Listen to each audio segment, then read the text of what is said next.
Even with this program in place, Kent police say that crime is rare in the city. However, they also shared that this program gives people and businesses some ownership in keeping it that way. But this is one of 2 shootings at Edgewater Park that is discouraging crowds from coming to the beach in the summer destination. Police released this statement after increased violence. Here in downtown, where the fire at the mill was lit just behind me a couple of days ago. Now, since then, it has been contained, but there are still concerns moving forward. But a primary election is coming up on March 19th, and residents need to be aware of the deadlines for in-person or mail-in options to secure your vote. Now, you can request and return absentee ballots by Monday, March 18th with the appropriate postage. On Franklin Boulevard, a series of 7 mini roundabouts are now complete, hoping to make drivers slow down and make the city streets safer for the growing population in Ohio City. The Cleveland Metro Parks are currently in the process of replenishing our beaches with thousands of pounds of sand to keep the lakefront looking its best. We'll wrap up on April 22nd, or Earth Day, but until then, for the full list of activities in Kent, go to our website, kentwire.com. As the Sherwin-Williams Building Our Future project nears completion, the city's skyline is going to look a little different, bringing nearly 4,000 employees to the new building downtown. But the story doesn't end here. The Kent Free Library plans to change these stories quarterly to keep families coming back to these community spaces. It's hard not to notice the number of political ads throughout the course of your day leading up to Election Day. I spoke to experts to hear why there is so much content pushed out to voters. Halloween isn't the only thing that causes a fright. That's why Kent police are keeping an eye on the community. This community camera watch program is something that we've been doing for a couple of years. But this is no ordinary community watch. Kent police are using Ring cameras. It just gives us the opportunity to reach out to them and say, a crime may have happened in your neighborhood and your cameras may have caught some footage that could be really useful in our investigations. Police say this initiative is used at other Ohio police stations with the goal of mitigating crime in the area. Already, over 60 cameras have opted in. I was actually really happy about it. I found out about it a few months ago and opted in. Any kind of extra layers of protection is a good thing. Obviously, we love this community. We want to be safe in it. We want our kids to be safe in it. So if there is an additional option or way to make that happen, why wouldn't we support it? Even with this program in place, Kent police say that crime is rare in the city. However, they also shared that this program gives people and businesses some ownership in keeping it that way. Our street's pretty boring, but sometimes you never know. So yeah, I was actually a very positive reaction to it. Kent police say they hope residents feel safer knowing there is a plan in place for combating crime in the community. It is hopefully kind of cut back on the amount of property crimes that have gone on, especially around businesses or homes where it's clearly marked or clearly visible that they have some type of surveillance or they're alert, they're prepared.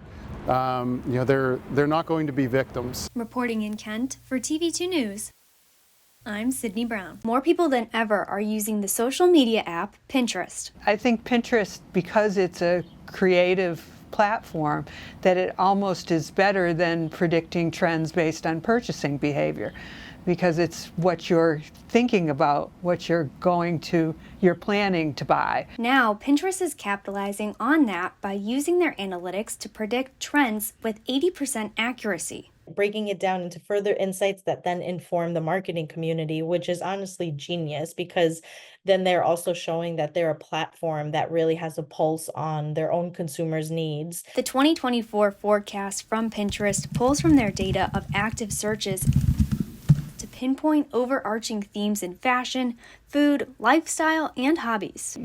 For forecasting, you really need to have both the information, the data, and human beings who can filter this, who can figure out what they think is going to come next. For example, Pinterest saw a 190% increase in searches for bows, so they predict that bows will be a key fashion piece for 2024. And Kent State fashion students also feel more feminine trends will be popular this year.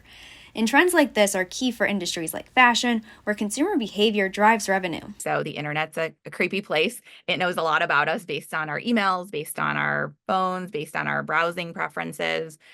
So all of those things are sort of collected as part of your behavior as an internet user. So we can target people based on that. And as Pinterest is reaching nearly 500 million active monthly users, the platform is bringing in a range of demographics from Generation X, Millennials, and Gen Z. But this also makes it an appealing spot for marketers. We have found a lot of success, especially when we're looking to target female audiences. This year, skincare interest spiked dramatically at over 1,000% increase in searches.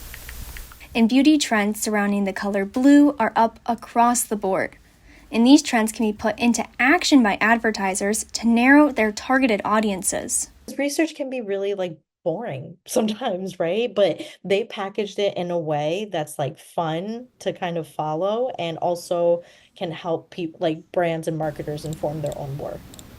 Maybe someone might think that fashion is just liking clothes, but there's much more to it. It's a reflection of our times and a prediction of where we think we're going to go. Every day people think about what am I going to wear, and that shows their spirit of the times. Sydney Brown, TV2 News. Food insecurity continues to affect local communities, including Portage County.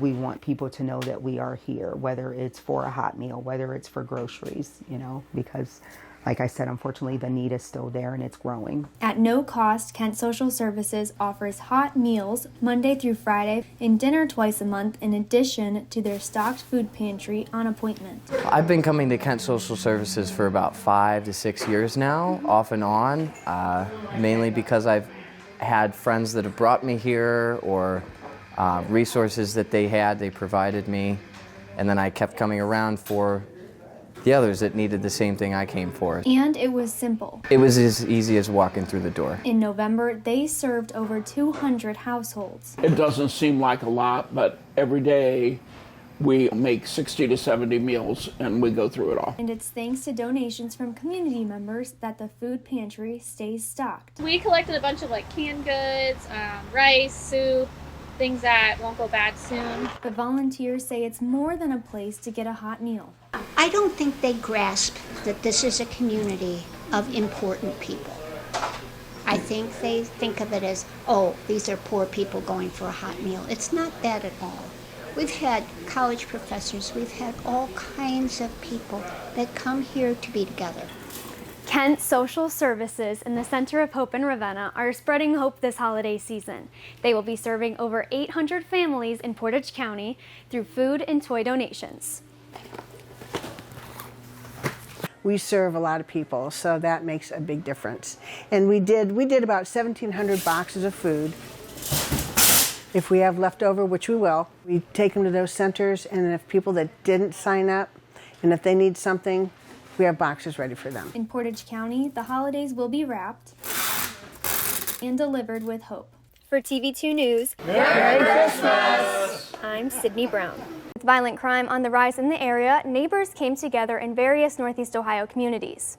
Residents gathered in Luke Easter Park in Cleveland's 4th Police District for the annual Mayor's Night Out Against Crime. People got the chance to listen to music, dance, learn about various resources, and also mingle with city leaders, including Cleveland Mayor Justin Bibb and Police Chief Wayne Drummond. Mayor Bibb admits Cleveland has recently seen a spike in violent crime, but he says his new initiative is designed to help make the city's streets safer. You've got a chance to become a billionaire. No one won last night's Mega Millions jackpot. Now Friday's jackpot grows to $1.25 billion with a cash option of about $625 million. The chance of winning is 1 in 302 million. NFL football is uniting football communities in the Canton area during this year's Hall of Fame week. The 23rd annual event began this morning with a 3-mile-long human chain of local area youth stretched from the Frank Tebow Building in downtown Canton, where the NFL was founded in 1920, to the front steps of the Pro Football Hall of Fame.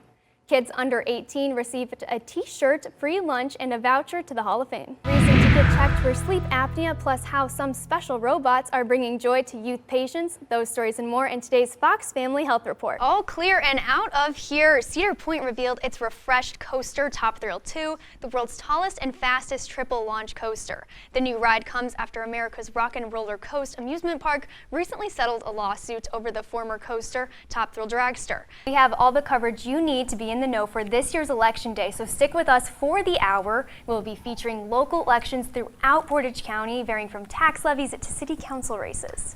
Now there are updates on former President Trump's federal case. Trump filed a 67-page document asking a federal appeals court to overturn the limited gag order that was issued against him. Trump also reiterated he will turn to the Supreme Court for relief if the appeals court declines to reverse any part of the order. Kent State is celebrating 50 years of education abroad in Florence, and this is a very unique point of pride for Kent State. But bringing it to our pride of blue and gold today at Kent State University, we're celebrating Homecoming 2023. The Met Gala, the first Monday in May. Yeah. It's pretty exciting. I actually think I'm always on my phone, like for the Instagram updates of like who just showed up, what's going on. It's such a point of conversation now. Like That's you true. have to know what's going on. And Yeah. that's what Anna Wintour's so good at with planning the Met Gala. It's all the way in May, but we'll be excited for it. That's all the time we have for you tonight at 6. Thank you so much for joining us this Thursday. Make sure to follow TV2 News on social media at Kent Wire to stay up to date with the latest. I'm Sydney Brown.